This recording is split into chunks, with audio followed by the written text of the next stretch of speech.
You know, this might be one of the funnest, if not the actual funnest way to use your Weber Kettle. We're gonna go live fire right here on our Weber Kettle using the Santa Maria attachment to grill a dry aged tri-tip. Here we go.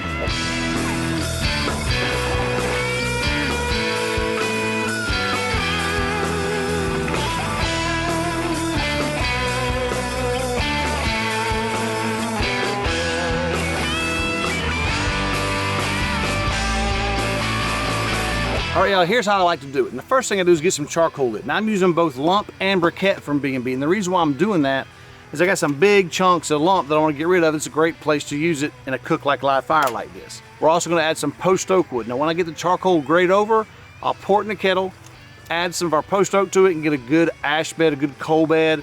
We'll bring our tri-tip out, put it right on the Santa Maria cooker, be good to go. So I'll get the charcoal lit and I'll go ahead and show you how I'm going to season up the tri-tip. Got a special way we're going to season it. We'll tell you all about it. All right, y'all, here we go. We're going to go ahead and trim up our tri-tip. Now I want to let you know this tri-tip is from Porter Road. It is a very, very nice tri-tip. Let me get you a little closer up so you can see the tag. It is a 2-pound tri-tip that is dry aged. Now guys, if you've not had anything dry aged before, I'd say Porter Road does a really good job with dry aged meat. It's really, really good. So this is their 2-pound tri-tip. Take a good look at that, good marbling in there. And this is of course the top side. We don't know how the back side's going to look yet, of course. We'll find out. But we'll go ahead and get it open and get it dried off, get ready to season. So we'll get our tri-tip cut open here and try to spill juices everywhere. There's some trim on the back there, a little bit. Trim some of that off too.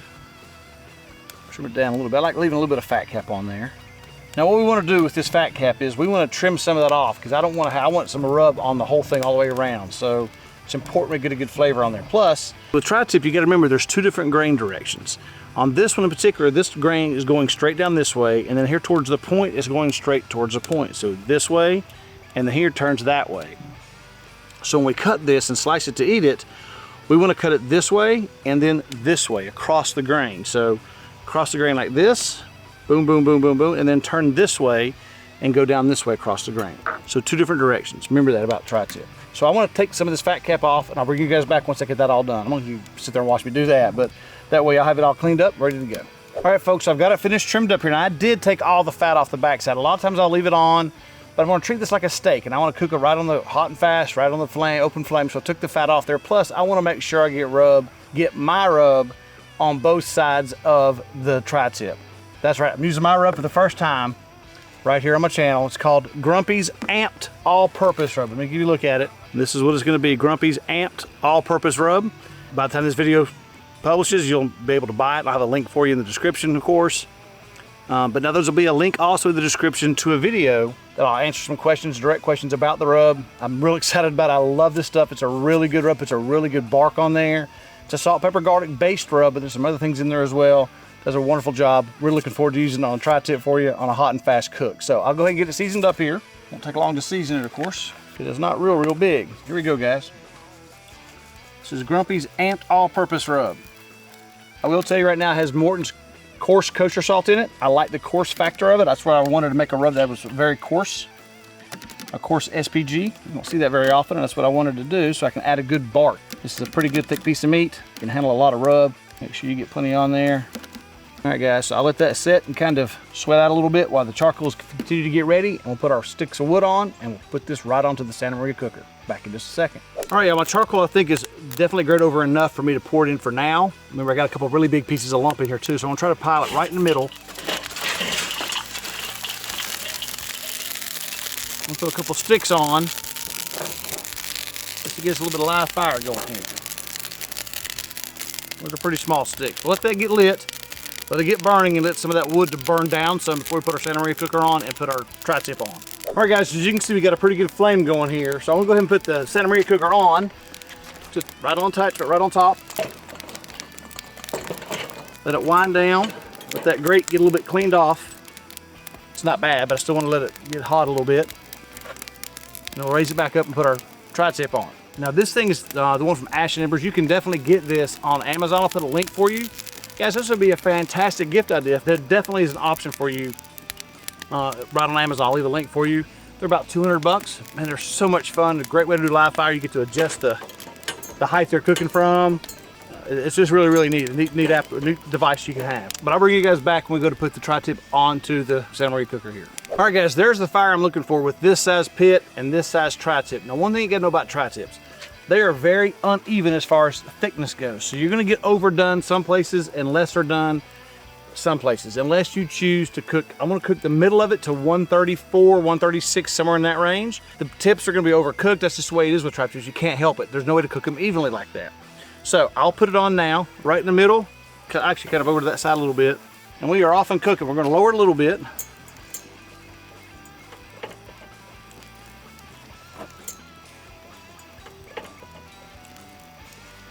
And away we go. I could definitely bring it down lower. I'm gonna let it get a little bit heated first. And once it does, I'll drop it a little lower and start getting it closer to being done. And we'll start getting where we can sear it off a little bit. I don't want to initially put it on with all that massive flame because it'll get too seared too quickly. So I don't want to do that yet. I'm kind of doing almost like a reverse sear kind of thing, but over live fire with some post-oak smoke. Fantastic. So we'll keep going here and let this thing cook a little bit. I'll bring you guys back when we start doing something of any importance. All right, guys, it's been about a minute or two. I'll go ahead and lower it a little bit and get a little more heat on it. Not much, just enough where I can get a little more heat going. Cook a little bit more on this one side. I'll flip it over here in a couple minutes, and then we'll start kind of watching it, flipping it regularly, just to see, make sure we don't get too cooked on one side or the other as we get closer to our core internal temperature that we're looking for. All right, I almost lied to you. I didn't bring you back, but I did throw a piece of wood, a stick of wood in there, because I was starting to lose flame a little bit, and I want some flame. So I'll go one stick at a time as we go here, but I didn't throw that stick in. I'll show you next time, I promise. All right, since I got flame off that new stick on that side, I pulled it this way a little bit. Now, that's one thing you can do too with your tri-tips when you're on Santa Maria cooker, is kind of move them around so that one side's facing the heat more than the other. You move them around so they kind of alternate that. So I did slide it around a little bit, brought it this way, so that this side over here is more close to the fire than this side was earlier. So we'll just bring it around. Just, you can kind of move it all you want. You know, it's going to have heat there no matter what. Let's see the underside for now. Let's see what it looks like right now. See, it's just getting a little brown. It's not really seared at all. Just cooks a little bit there. Not heavy, so we're not trying to do that yet. We're trying to just cook a little bit. We'll let this go for a little while, and then we'll bring you guys back again when there's something important going to happen. Now, as you start getting closer to the fire, you got to make sure you move your steak around. Don't be afraid to move it around. I wouldn't flip it continually, but do move it around so you get more even heat as best you can, because like I said, you're going to cook thinner ends a lot faster than you will the center. But try to mitigate that a little bit by moving it around some and getting the thinner edges away from the heat as much as you can. Not always possible, of course, but that's what you try to do. All right, we'll drop it another notch or two. If you ask me why, just because I kind of a feeling, guys. You just kind of go with what you think. You know, do I need to increase my temperature a little bit? You know what, let's take an internal temperature check and see where it's at right now. We'll go on this end down here, probably higher here, of course. 94, 93 in that range. Right in the center, it's 86. On this other end, it's 94. So that's something what I expect. Obviously, the thinner ends will be higher than the center will be. So, you know, we're getting some good flame here. I'm gonna go ahead and flip it and see what it looks like. Yeah, we're getting a little bit of char on there, which is good. Just a little bit of char. We're gonna go slow with it, right? That is crazy hot on my hand. Imagine that. Fire is hot.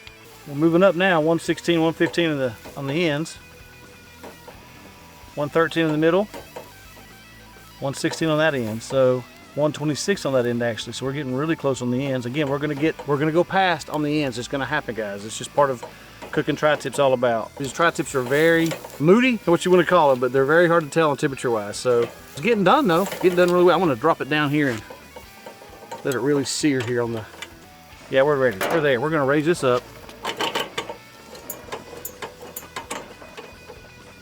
We'll throw a stick in here, just a small stick. Let that kind of catch on fire a little bit. Now I do have the bottom vent completely open, guys, so you'll know that it's open for sure. Know that it's open, so you get good airflow in there. See, our stick's starting to catch now. It'll catch here in a second. There it goes. Once that wood gets good and burning, we'll drop this steak down a little bit and sear it off. There we go. Here we go. Now we're getting some good flame. There we go. Hope y'all can hear that searing a little bit. This definitely is.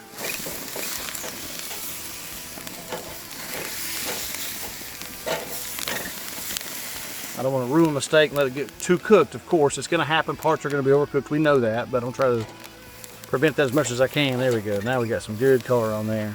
All right, guys, I'm going to call it. I think that's good enough. I don't want to overcook it just to get a char on there. Well, there we go. We're going to pull it off, let it rest for just about 10 minutes or so. I'll bring you guys back after it's finished resting. Here we go. I will show you guys that in an effort to get this fire to go out, I'll take this Santa Maria cooker off and put our lid on. And we'll close all the vents so that fire will go out. Snuff that out best we can so we don't have too much heat in our kettle for too long. So, not that there's really much danger, but still, why burn fuel when we don't have to? All right, folks, so we finished our cook of our tri-tip on the Santa Maria cooker on the Weber Kettle. And I tell you again, that one is fantastic. I put a link to the Amazon for it. It's from Ash and Embers is the name of the company, I think, but they do a great job. It's a wonderful thing. Check it out. Now, as for our tri-tip, I want to cut it in 2 or 3 places because I want you to see how it got done more in different places and less in different places. We're going to use our New West knife forks, and again, don't forget Grumpy's rub. We're going to cut it right through the middle first. Now, you remember we've got grains running this way and this way, so I want to try to split where the 2 grains change and split that right. It's about right here. We're going to go right there between the 2. Let's take a look at this and see how we did here. So right in the center, it's got some good pink in there. Looks like a good about 135, 140 in that range. But now let's see how it does in other places. Let's go ahead and cut some of this. We're going to cut across the grain here. Pretty good looking piece. Again, here's a pretty thin part of the tri-tip on the outside edge there. Now let's cut some of this way. Now this tip right here will be done more than anything. See that you're getting a lot more done there just because of the fact that it's very thin on that end. Now as we get here in the middle, I think we'll probably have a little more pink in it. Yep, definitely. See the juices flowing there. It's like a heartbeat, right? But there's definitely more juice, more myoglobin there. So we're going to take a piece of that because that's how I roll. Okay. All right. All right, guys. So this was tri-tip on the Santa Maria cooker on our Weber Kettle. Pull it apart pretty easily. Cheers, folks. Tri-tip has its own flavor anyway, right? So good. That rub's really good, guys.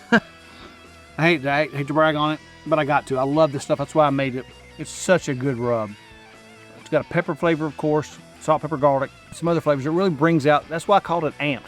It amps up the flavor of your meat, whatever you're eating, or your vegetables, or whatever you might be putting it on. Nonetheless, we'll put a link for a video. I'll tell you all about it. It'll be a minute or 2, guys. The video's not gonna be really long, just a minute or 2. With a few questions I'll answer for you about the rub in the description, so you can watch it and see what you think. It won't be on YouTube, it'll be just in the description below. So click on that link and you can watch it there. But guys, I hope you enjoyed this cook. I had a lot of fun doing it. Hope you got some value out of it. Please hit the like button. Please subscribe to our channel. We greatly appreciate that. Until next time, I'll meet you at the smoker.